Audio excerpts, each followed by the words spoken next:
Welcome, everybody, to another episode of the Take Aim Gamescast. I'm your host, Scott Mills, the Microsoft/PC expert. And on my left, I've got Brett Wolf, the PlayStation expert. Hello, what's up, guys? And on my right, I've got Eric King, the Nintendo/a little bit everything expert. Hey, what's up, guys? Back in studio. That's right, Yeah. we're Our studio. back for another episode. This is a regular episode of the Take Aim Gamescast. We're back after a little bit of a hiatus where we were pretty busy. Some life things are happening, and so yeah, we're back because there was some big news that has been dropping the last couple weeks. But first, we're gonna kind of talk about what we've been playing lately. Brett, you've got some Harry Potter, Hogwarts Legacy. Yes. It came out last year. You didn't finish it. I was in the same boat. I didn't finish it. So you went back to it. I didn't go So back why'd you to go it. back to My brother is not much of a gamer, but he has a PS4, and he was playing through it, and he finally beat it, and just to have something to talk about, I'm like, okay, I'll pick it back up. Mm-hmm. So I went through and beat the game. It did get very repetitive towards the end. I thought about maybe going for the platinum, but it's a lot of stuff you gotta do. So I'm not gonna pursue that.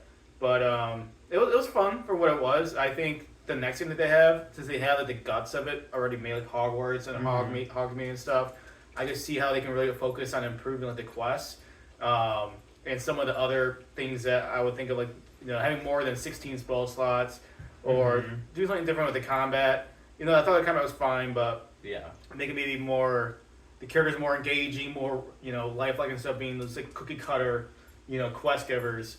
I give it 3 for where the dip score. I give it 3 out of 5. So around like a 60, between 60 and 70, I would say.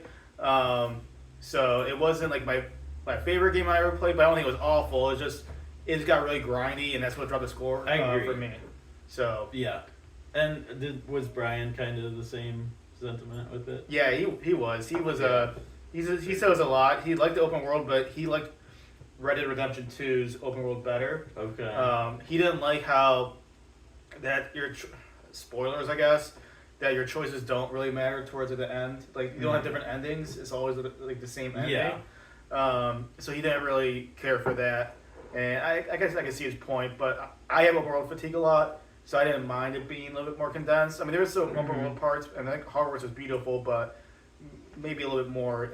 Sometimes it felt very bare. I think it would have been cool, if there was a good ending and a bad ending, like if you chose the evil path. Or something like Knights of the Old Republic. That's what I liked about it so much, because it had that like clearly good path, clearly evil path, and I think Hogwarts has that. Like in the dialogue choices they do, right? You can say, complete the quest. You can say, I'm not gonna give you the item or whatever. So, but yeah, so or like if you use the unforgivable curses so much, like it'll change your appearance or something to look more evil. Where if you're playing with more friendly curses, then your guy will be more of a They got that stuff. friendly They got that kind of stuff in like Red Dead. Yeah. It's always like hard for me to I always try to go one way or the other, and I always get stuck in the middle because I'm always I can't resist doing some evil shit.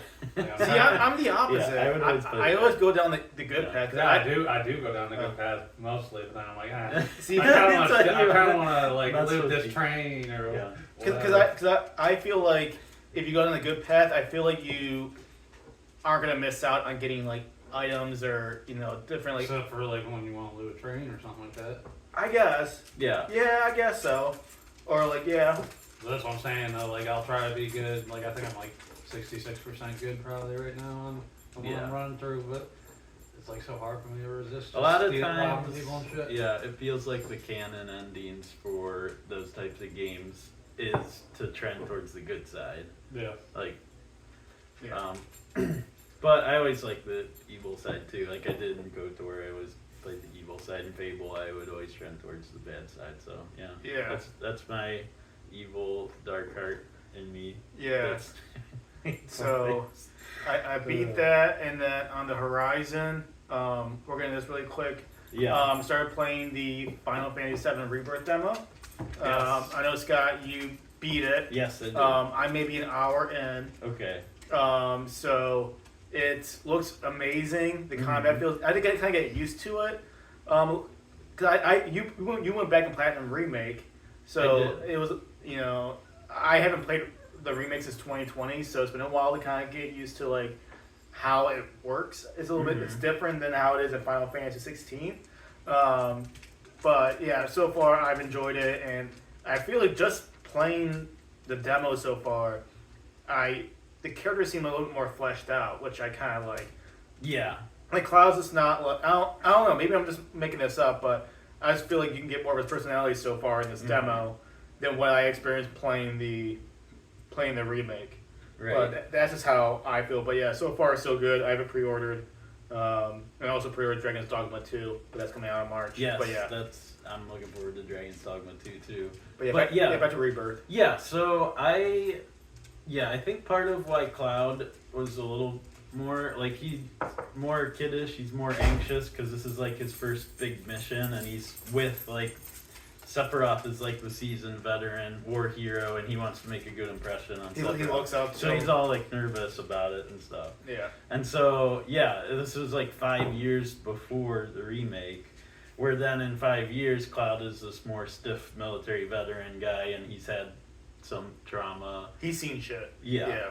And so, but I really like that the very first thing they're doing in Rebirth is establishing why Sephiroth is a villain. Because in Remake, he just pops up mysteriously, and you're like, who's this Sephiroth guy, and why is he all of a sudden a bad guy when we've been fighting Shinra this whole time?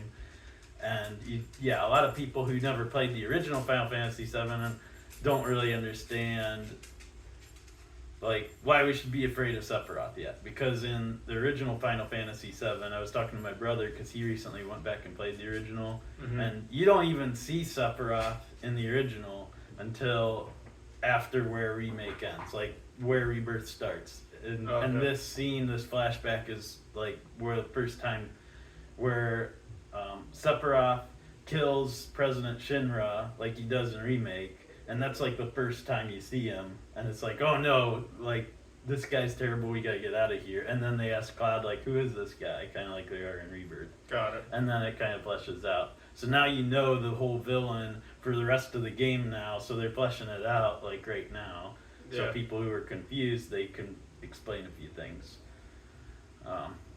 So I thought that was pretty cool, like the demo. And I guess the demo too, if you play through this part, it says on the main menu, if you play this part, you can skip it when you actually play, like when the real game comes out. That's key. Yeah. Like, Final Fantasy 16 did that, where the demo came out, and that was actually the beginning of the game, whereas the demo is not taking place at the beginning of Rebirth. It's somewhere like, I don't know how much time's in, but I think my character's like level 40 when I play a demo, so I think you must be somewhere around there, I don't know. But I like that you can like play a demo, and then you're kind of rewarded for it, and I had to play it over again in the game. So I like that aspect. So yeah, it's nice when you're able to get like through the tutorial and Well, they put the tutorial, like obviously in the demo it's in there, but the tutorial part of the game, it's gonna be different than what's in the demo. Oh, really? Because the demo is not the beginning of the game. Yeah. It's somewhere like in the first, I would say third maybe. So it's sort of like almost like a little tiny DLC you can get. Well, no, because it's in the game. No, it's an actual like chapter in the game. This is like a 2-hour chunk. It's but like one of the chapters. Yeah, but it's just kind of like a flashback though. Yeah, it is, and it explains some of the so things you're confused about. About a transition. Game. Yeah. It's not like a spoiler for the actual game. Right. I get it because it is a flashback. So yeah. Yeah, so are you gonna play the demo at all before the game comes out? Yeah, I know you're getting. I downloaded it. I just haven't gotten to.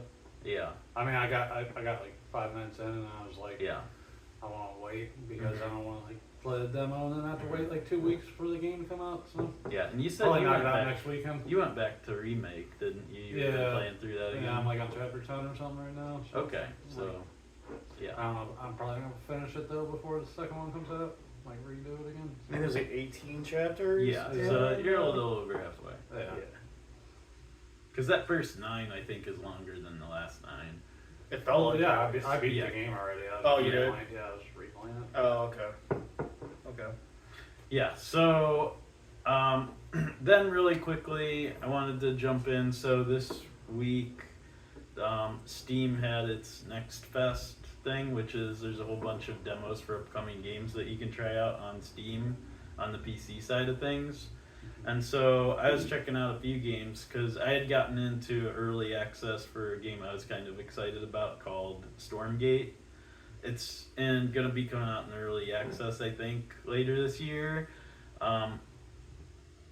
But it's from the StarCraft 2 and Warcraft 3 developers. Like a bunch of them that had left Blizzard, they started up their own company and they wanted to create a new RTS off of the vein of StarCraft 2 and Warcraft 3, and it's called Stormgate. And from what I played, yeah, it's really responsive. It feels a lot like the gameplay of StarCraft 2. Like, it's very fast. Like, the macro side of things, they've automated a bunch of stuff. Like, workers go in to mine the minerals. Like, as soon as you build them, they're off mining. So they're trying to streamline it a lot. Is it similar to, like, Starfield, where it's, like, space kind of shit with, like, aliens and shit like that? Or?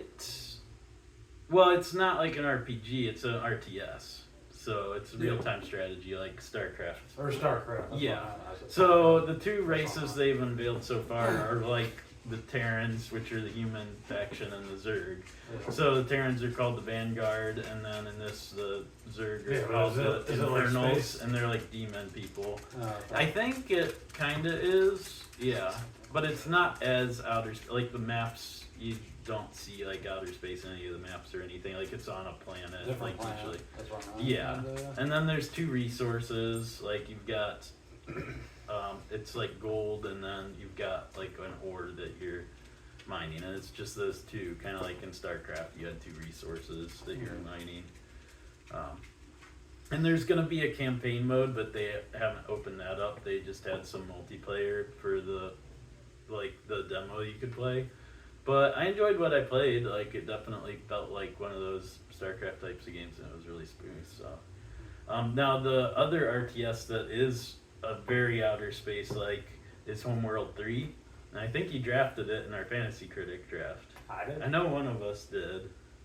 Drafted I think Homeworld it was. 3. I think it might have been. I think it was Eric that drafted Homeworld 3.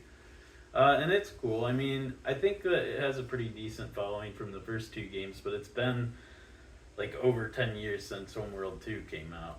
Okay. And yeah, basically you have a mothership, and then you build all your units from this mothership, and it's literally spaceships that you're building and you're fighting. I might actually played one of those on. But really what they had in the demo was a roguelike type of mode. This is just one of the modes. They also are going to have versus in it, but it's like AI, and then there's different missions that you have to complete, and you complete 3 of the missions, I'll and be then right you do back. like a boss fight. Yeah, sorry. But I thought that it was kind of cool. There were a lot of mechanics. It was pretty complicated, so you really have to like be committed to learning it if you want to get into the game. But it seems like it's pretty fun if you get into it. Yeah, I think I might have played one of those actually. Yeah. It might have been Homeworld too, but yeah, I didn't know what it was when I drafted it. I just saw 3. So Yeah, and like, it was coming out. I was like, it must be pretty good if it's the yeah. third one coming out. So. Yeah, and that's coming out in May. Yeah. And then probably one that I liked the most was called Breachway, and it was a card-based game, but it was, I don't know if you've ever heard of FTL, and it's like a roguelike type of game, where you go to different points and then random events can happen to you that like will give you extra crew members, or they'll give you like extra credits as you're beating these ships as you go along, and you're improving your weapon systems or shielding systems, and you try to make your ship as powerful as possible, and then you face off a big boss at the end of the zone, and then there's like 3 or 4 different zones in order to beat it. But if you fail, then you can try again with another ship, and so it's very similar, and the combat is kind of card based. So you have like your weapons are card based. There's like 3 different resources. Your weapon attacks are 1. Your shield, like if you see a incoming attack on you, you can put up your shields and and try to deflect those. But I thought it was really fun playing through a round of that in the demo there. That was probably the one I was most excited for. There were a few others, but I'm not gonna. Well, we'll wait for Brett to come back from the bathroom, so I can go into some more of the demos if you want. Yeah, keep going through them, because There was one called. Did you see that one game that came out? I think maybe last week. It was like a survival game. I want to try that out. Oh, I did hear about that. Enshrouded, I think Yeah, it was Enshrouded, called. yeah. Yeah. It got a bunch of Steam views too. I don't think it quite hit the level of Power World, but yeah, I've heard that it was doing really well. Yeah, I think they timed that bad though with Power World, but Yeah. yeah, I kind of want to try that game out. Yeah. Okay, I'm back. Yeah, I think it's only like $30. think it's to get interesting. access, so. I'm usually not very good at survival type of games, so Yeah, I like those. I like really got into Rust for a little while there, but that was a while back. Yeah, no, you guys do. I know you and Dominic played Rust for a while. Yeah. I know you guys were trying to get me to get Power World. I don't know if you tried it much, but Well, I kind of fell off of it because our base got destroyed. oh, that's my problem with those types of games. You have to kind of keep up with it, and then if somebody comes in and destroys your base, Well, then it feels it's not bad. PvP though. So it was just fucking a bunch of Pokemon that came and destroyed it. Yeah. Burned it down. We had a fucking tower like that was probably like a mile high into the sky, and then you can just destroy the bottom part and the whole fucking thing falls. Yeah. So But the game structural also, the engineering game was also wasn't having quite- problems loading too after they put an Okay. update out. So I just haven't gone back to it since. Okay. And that game's still in early access, so I'm sure in another year or two it'll be even better. Once they add like PvP and stuff, people will be excited for that, I'm sure. Yeah. And different Pokemon types. But so Brett's back, so let's move on to the big topic. The reason why we really wanted to do this episode. There's been some rumors swirling. Brett was starting to send us all text messages. It was early this week, right? And Yeah. you're like, hey, I'm seeing some of the people I watch on Twitter, they're like tweeting out that Microsoft had some meeting and they're looking to release some of their exclusive Xbox games onto PlayStation. Games like Hi-Fi Rush and and Starfield, like, which is a big one from last year, and potentially even Halo or Gears of War are getting thrown out there as games that will be coming to PlayStation. They'll become multi-platform. And then that's basically raises the question, well, what's the future of Xbox going to be? People are starting to go into, oh, Xbox is done for. We're never going to see, like, now PlayStation owns the console market and stuff like that. So I kind of wanted to see, because I feel like you two are more bleak on Xbox because of this news than I am. So I'll start off, Brett. So we know Phil Spencer said he's going to have Xbox is going to have a press conference next week where they're going to They didn't say press of conference. Well, they're going to have some An update. We don't know if it's going to be like a blog post or some type of pre-recorded video. We don't know the day that this is happening or anything yet. No, so what kind of how it started was that I believe this is correct, that somebody found when they were data mining that they saw that Hi-Fi Rush was going to be coming to PlayStation in the first quarter of 2024. Okay. Then it was Sea of Thieves. Now, both of those games, Hi-Fi Rush came out, last year, I think? Or 2022? It was last year. Okay, it was last year. And Sea of Thieves has been out since 2018, I believe. Yeah. So, those games are older, and they're not really tentpole franchises of Xbox, right? Like, Hi-Fi Rush was just, a game that just kind of came out, got good reviews, you liked it. But then Sea of Thieves, you can see, like, okay, it's a very PvP-based game. Like, maybe they want to make some more money off of it. Maybe it's kind of hit the point of, like, that's as much money we're going to be able to get off of it. So let's release it to other platforms. That makes sense to me, okay? However, then the rumors started coming out that Starfield was going to eventually be coming to PlayStation, and they didn't say when, but that was the big rumor. It was coming eventually, right? It just came out in September of 2023. Then more rumors started circulating that, okay, it's not only just Starfield, you're going to see possibly Gears of War collection and the Halo Master Chief collection coming. Now, both of those, things are old too. So it makes you wonder, like, is it just a way for Microsoft to kind of like recoup money, like, from games that are super old? Does it mean that they're going to launch newer titles on PlayStation as well? And then going into the whole thing of, is Xbox out? Okay, let's start. Let's break up into pieces. Okay, yeah, so go ahead. Okay, so first thing. Well, what's your original question? I don't think I even answered it. Right, we just set up what happened. Yeah. And then you started doing all the questions. Okay. So, what do you think? How much instantiated do you think these rumors are? Like, how many games do you think are going to be coming? Is it just going to be the older ones, or do you think that their newer games are also, like, all Xbox games will also be available on PlayStation? I think eventually it's going to be everything. You think everything? I think it'll be timed releases. I think they're going to probably be on Xbox for like a year. Because they want maybe people 6 months, something like that. And then. But that's what I mean by eventually, though. It's like not going to be boxed into just being on Xbox or on PC through the Windows Game Store or Windows Game Pass or whatever. But yeah, I think it's. And I predicted this a few years ago. Maybe prediction is not the right word, but I said that Xbox or Microsoft should focus on being what they're good at, which is a software company. They never really delved into hardware before. They're known as, huh? Look at the Windows OS. I mean, they made the Zune, and that went away, right? Yeah, but you think they're a good software company? Yeah.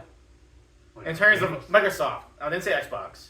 Microsoft. Oh, And I think that's where they're really going to push to. And to answer your question, Scott, I do. Yeah, no, Xbox, no. And I think they're kicking themselves with the ABK acquisition, too. yeah. And I want to get into that later, because I think they overpaid for it.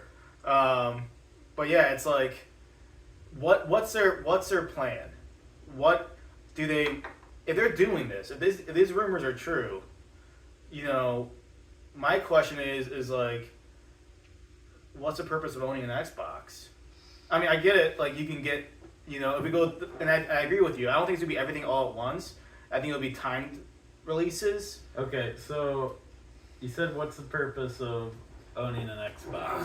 If all the games become available on PlayStation or Nintendo. Yeah.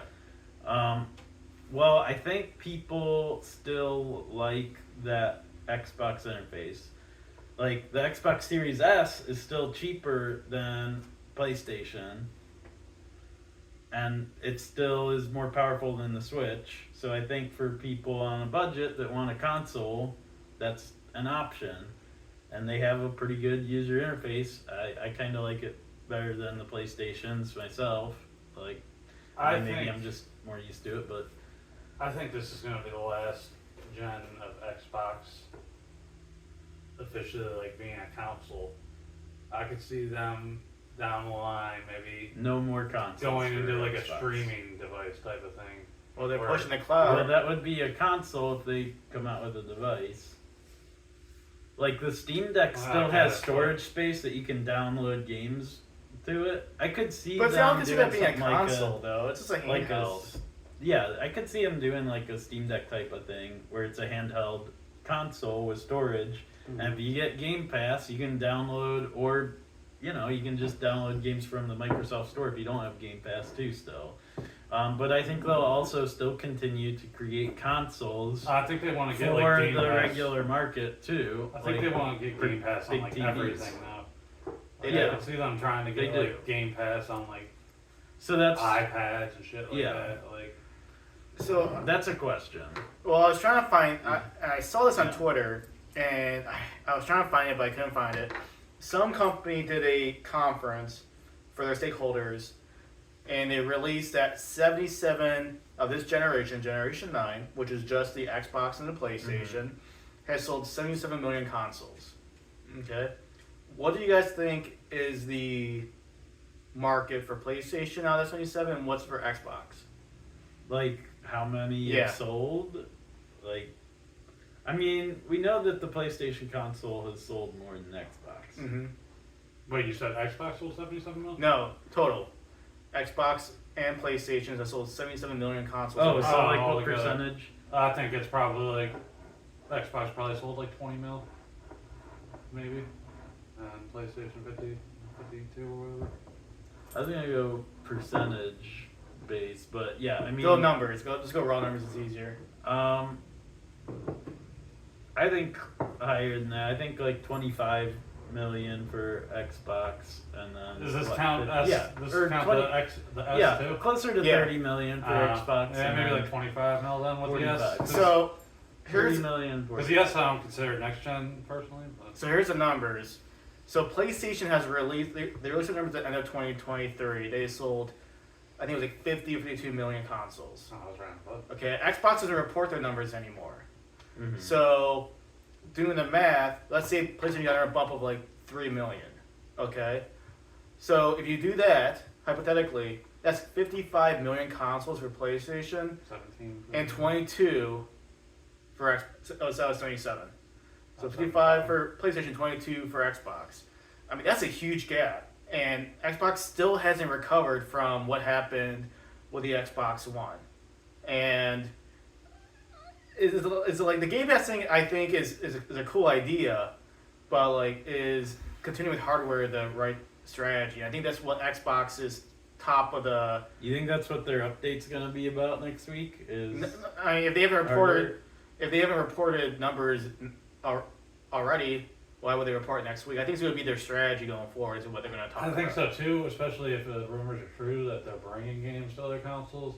I don't see how that would be a viable strategy. To I think try even to if they increase sales lose on your console, because they're not getting Yeah. PlayStation games on their console. So like, They are getting on PC though.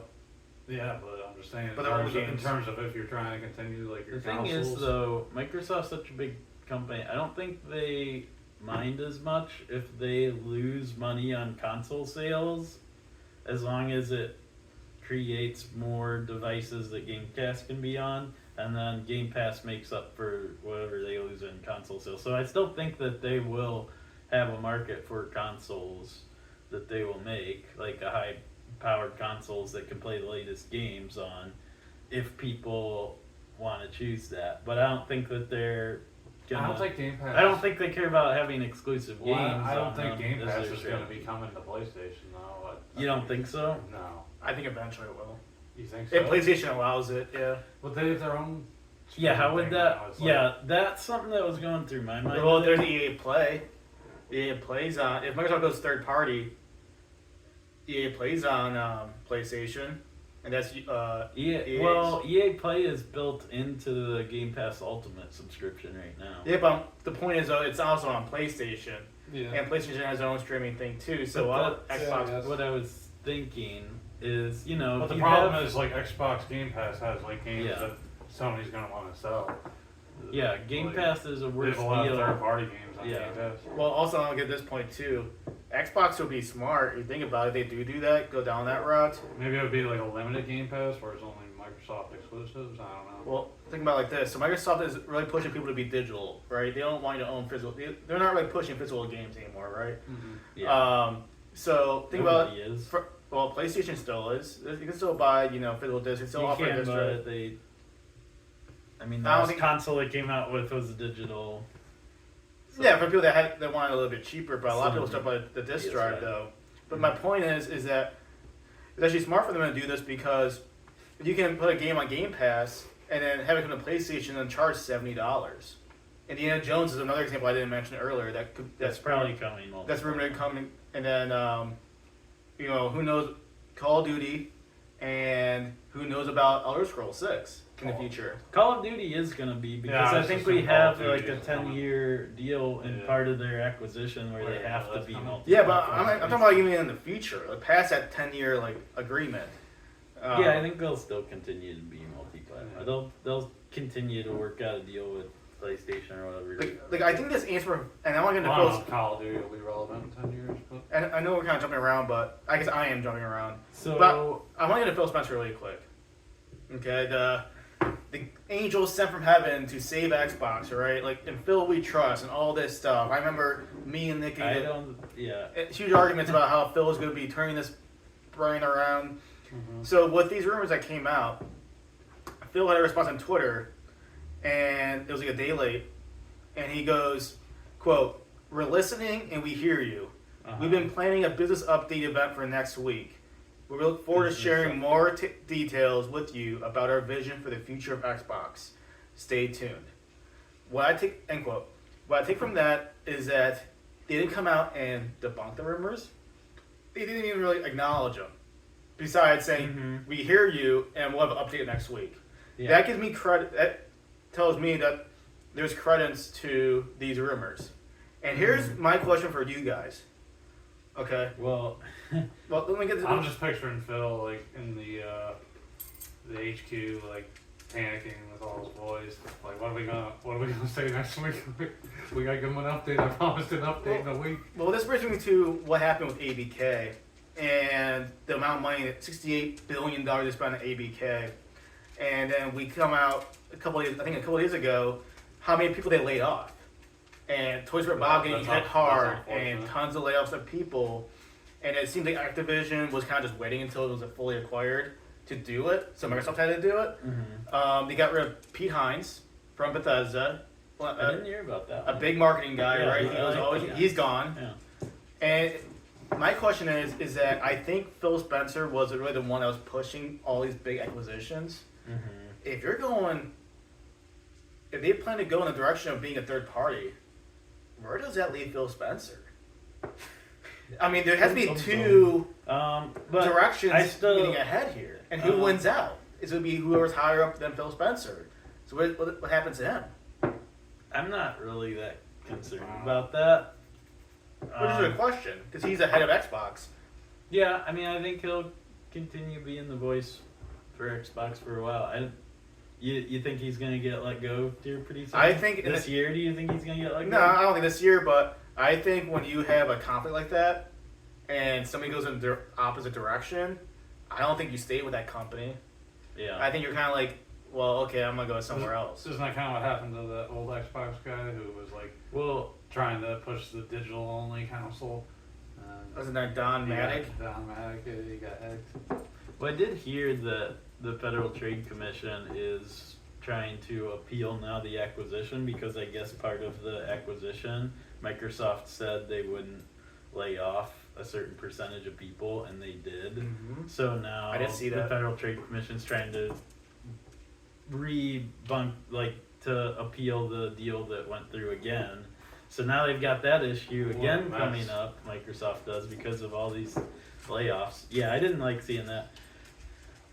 But I still think though that Microsoft wouldn't be bringing these games like to PlayStation or Nintendo unless PlayStation or Nintendo is paying them to bring the games there. Like I don't think they just decided, oh, we want these games on PlayStation, and then it's like, here, PlayStation, we're gonna give you these games for free. I bet that there was a deal that was worked out. No, they'll make money off the game being sold.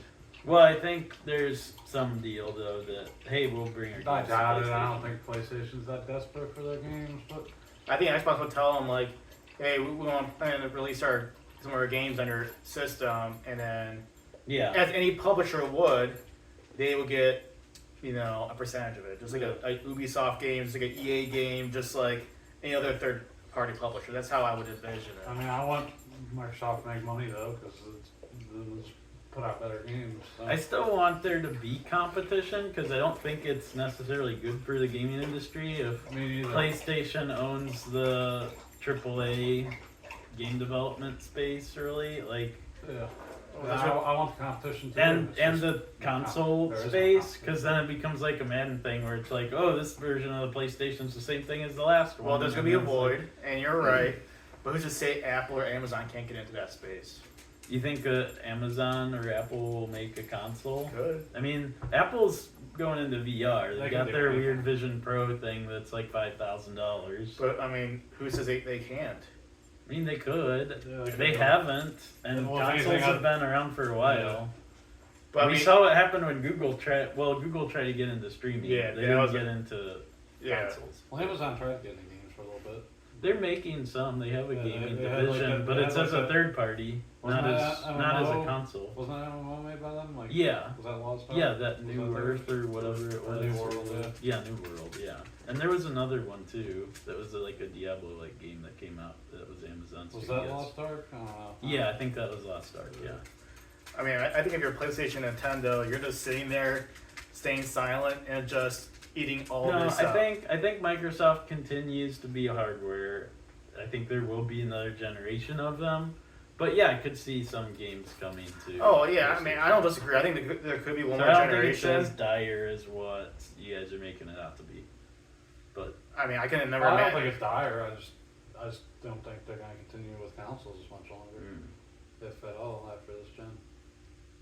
That's Okay. my opinion. Yeah. Well, I guess we'll no, see I next think they week. will I think the continue writing's with, kinda on the wall. with hardware. So I disagree. all right. Well, what do you guys think? Put it in the comments, and you tell us what you think about this whole situation, and what is Phil Spencer gonna say next week? If What- he even says Play anything. about the load Well, he said he's Oh, gonna no. have an update or something. So I would assume it would be him giving an update, but Yeah, well, I'm excited to see what happens next week. yeah, I am actually really yeah, this is exciting. intrigued, and Very it kind of reinvigorated my love for the gaming industry. Nice. To see I'm glad to see this that- happening. So I'm but you know, to Scott's point, competition does breed innovation and helps improve. But yeah, just, I do hope Hi-Fi Rush makes it, so you can try it out. I would 'Cause try want it out. somebody. I want one of you guys to play it. And I would- Yeah. Dominic's not gonna play because he doesn't like those types of games, Me and it's neither. like, what? yeah, You would play it. You I would play because I Yeah. like all games. I'm not just a multiplayer simp. So Yeah. And Ori and the Will of the Wisps. You don't have to play Those Blind ones- Forest. Just play Ori. yeah, and the Will of the yeah. Wisps. I'm already texting me that.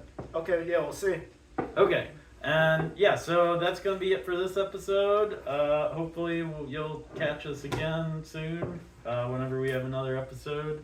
We don't really have another set schedule going, just whenever big news is coming out. You can check for Take Aim Games because we cover the big news. And let us know if you guys like the whole studio vibe or just I like the online. the online. Oh yeah, if you We want need us better to do quality. Because Yeah. online, it seems like we can do that more instantaneously Yeah. than being all in the same. we can, yeah, Error. we can do quicker episodes if we do it online streaming, and then upload it to YouTube. But it's harder for me to get the quality because all three of you guys have to have good cameras, Oh, I don't good get- miprophones, I don't. and I got a headset. yeah. I have my phone. So, and then I have to figure out the layout on my side because I'm the one streaming it. Get your Connect Um, out, Brett. So I don't have a Connect. I don't have an Xbox. I'm Yeah, not my the PlayStation most Eye. artistic person, so. But I mean, not that the quality on these is that great either. So. No, we never improved it for 5 So years. yeah, let 6 us years. know which format you like better. So, All right, thanks. bye.